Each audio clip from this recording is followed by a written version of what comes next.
They settled down in Barcelona. So he couldn't be here, so I'm here. And I have to say, it's been extraordinarily exciting experience for me. Exciting on the one hand because all of this youthful vigor and energy, people who are creating stuff before our very eyes, but at the same time a bit depressing. And a bit depressing simply because I'm listening to this academic conversation.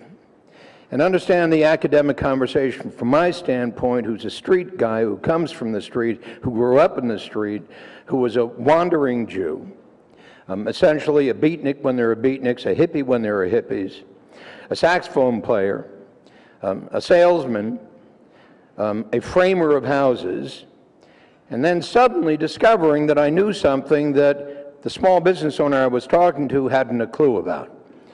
And that was that selling is a system.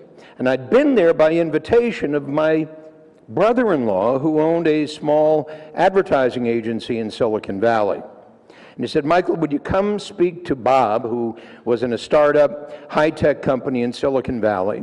And I said, Ace, my brother-in-law's name, I don't know what in the world I would be coming to speak to Bob about because I don't know anything about business. And I certainly don't know anything about high-tech. He said, don't worry, Michael, you know more than you think you do.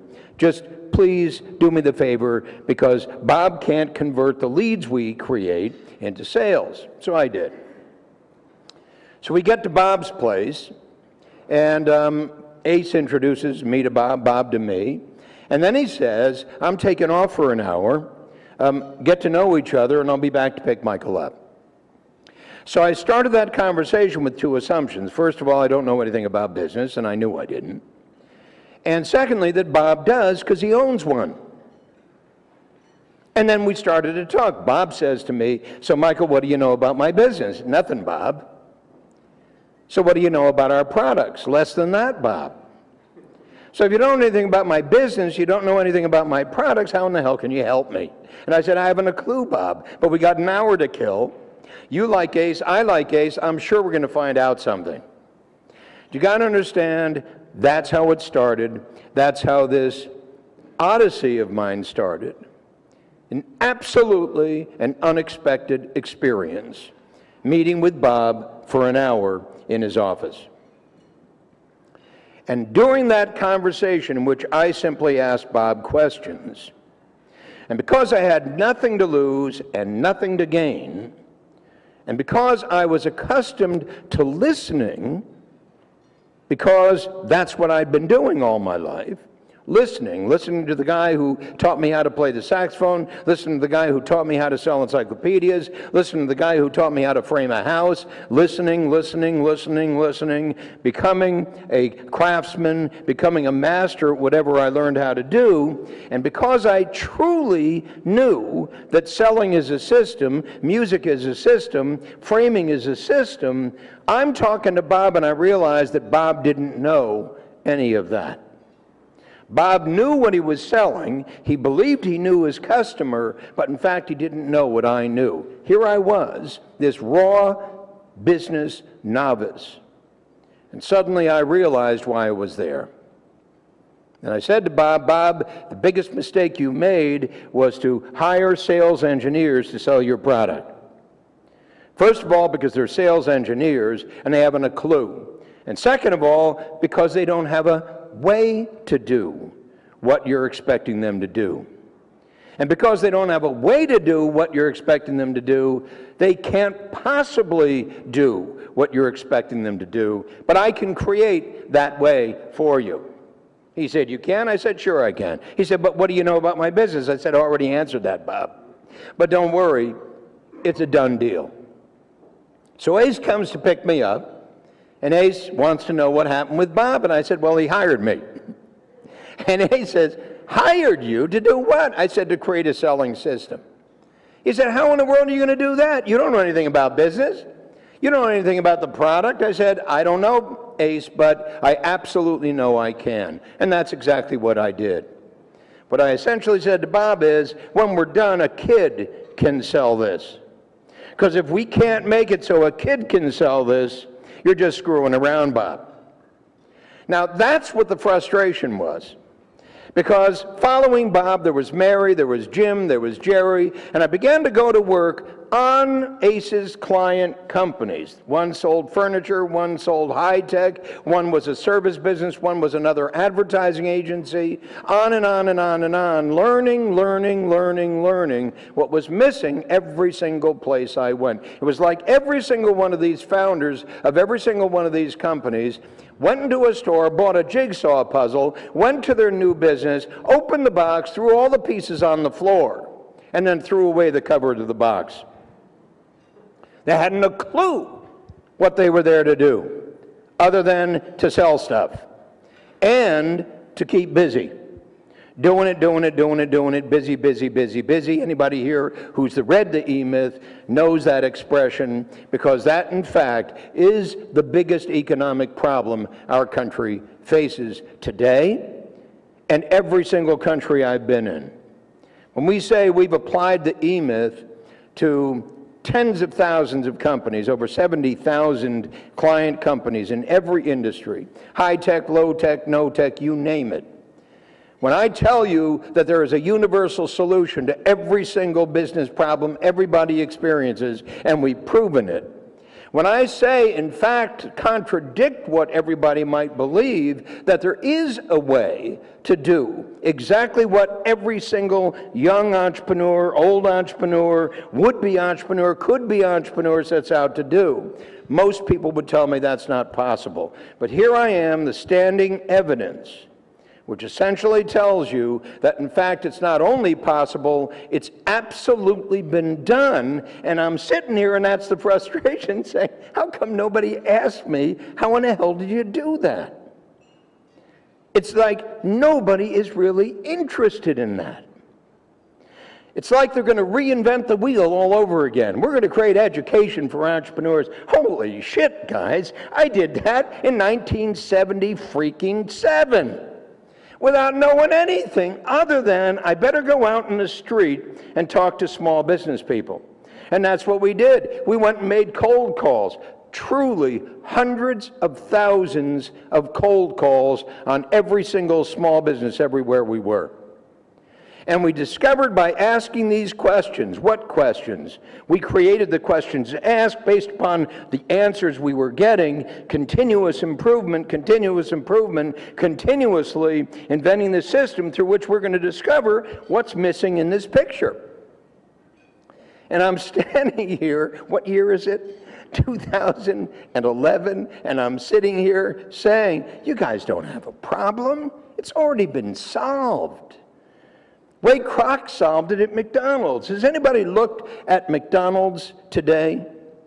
Has anybody, for example, looked at the performance of McDonald's today as a top-tier company in the world, selling an ordinary product called a hamburger, a milkshake, and French fries? How in the hell does somebody create a sustainable company based upon an ordinary commodity? Not high-tech, not wizardry, not anything absolutely spectacular, but basic, elementally successful, because they invented this extraordinary system. And that extraordinary system, beneath the golden arches, continues to outperform everybody. Well, what if, in fact, you were to go out not to the high-tech, not to the guys at the top of the tier, not to all of the bright, most wonderful people that I met here and talked to, but everybody on the street. Jerry the plumber, Jim the electrician, Mary the whatever the hell she is, graphic designer. And in fact begin to ask the very same questions we began to ask at the very beginning. How do we turn Mary's company around? The only way in the world we're going to do that is to turn Mary around. And the only way we're going to turn Mary around is to open a conversation with Mary that Mary has never had before. And we had that conversation again and again and again and again and again because we were interested in what was truly going on and what their perceptions of reality were. We discovered the fundamental underlying truth that most people who go into business aren't entrepreneurs, but what I've come to call technicians suffering from an entrepreneurial seizure. And they create a job for themselves. And it's the worst job in the world because they're working for a lunatic. But if we could fix that problem, and we could, and we did, and we are, if we could fix that problem, then understand the opportunity resides now within every single human being on the face of this earth. I say, and I hope that you hear this, the voice of experience, the voice of somebody who's gone down the street, doing it, and looking for the answer at the bottom of the pyramid, not at the top, where everybody's living on the street, not at the top, not up in the refined arena, but in the unrefined arena, where all of the problems are. The minute you begin to do that, you begin to discover, my God, there's something we have to share with these people. If we can speak to them in a language they can understand, if we can inspire them in a way that they have never been, if we can teach them in a way that they've never been taught before, if we can train them in a way they've never been trained before, if we can coach them in a way they've never been coached before, and if we can mentor them in a way they've never been mentored before, because what we need is a profoundly effective system. If I could invent the McDonald's of small business consulting, I said to myself, we can transform the state of small business worldwide. And if we can transform the state of small business worldwide, the economic reality of the world would be significantly different today. So I say that to you, the excitement of watching young folks. You understand, I wasn't an entrepreneur when I was young. I didn't start my company till I was 41. I was a wandering Jew, wandering around, looking for the truth. I was reading books, writing poetry. I was smoking dope. I was doing what anybody and everybody was doing who was truly searching for the meaning of his life. And I'm saying that when you go out there on the street, you will discover everybody searching for meaning. Viktor Frankl's extraordinary book. When you go out in the street, you'll discover everybody's missing meaning, and that's what's missing in this picture. The meaning of entrepreneurship is not about inventing a new company. The meaning of creativity is not about high tech, low tech, no tech, whatever tech. The meaning of all this is not about education. The minute you begin to focus on education, you're already off track. It's the meaning of all this, and that's what is so absolutely profoundly missing. So I've given you a little gift with the folks who brought us here.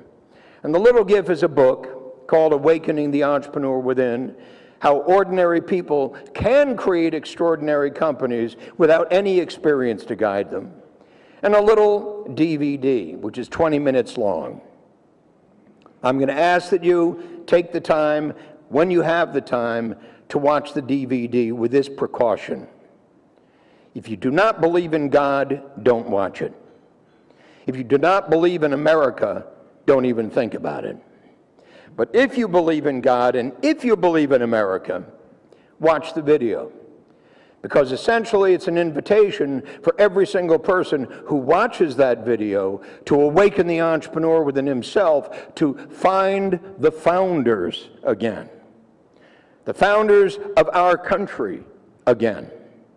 Which has been lost, which is in danger of being destroyed, which in fact will be, if we hope to create a solution with government and with large institutions, miss the entire point. It's not about education. It's about what's the meaning of this. So I just finished reading a book called Startup Nation about Israel. Now, how is it that Israel could do what Israel is doing? How is it surrounded by those who absolutely are determined to destroy that country and those people, called the Jew?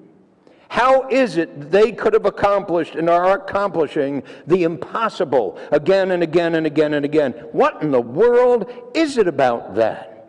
They live up against it every single moment of every single day. We have to do that. So where are you going to find the opportunity? Go into the inner city. It's a shame. It's a crime. It's a tragedy that in fact we would take on a socialist mindset with the expectation that it's going to produce anything, then everything it's produced everywhere it is. We need to take on an entrepreneurial mindset. We need to become founders again. And every single one of us with a blank piece of paper and beginner's mind need to become founders again. We need to come together as founders again. We need to come together exactly as they did way back then 235 years ago and invent a new country. Why? Because we got to get rid of the freaking king. Why? Because we are oppressed by that.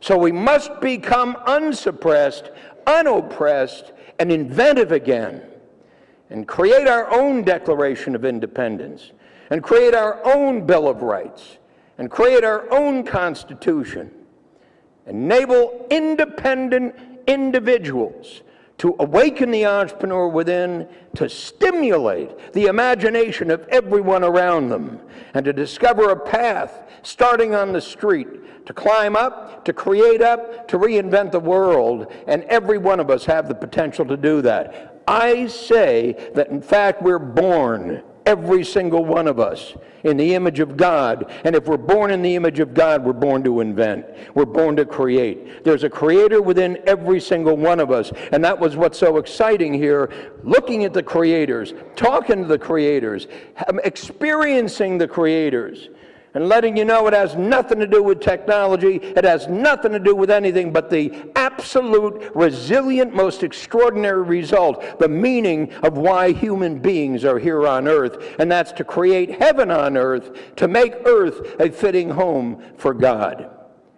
That's the meaning, that's the passion, that's the power. That's how this great country started. That's how all of the origination was created. And I'm absolutely thrilled to be here. I hope you enjoy the book.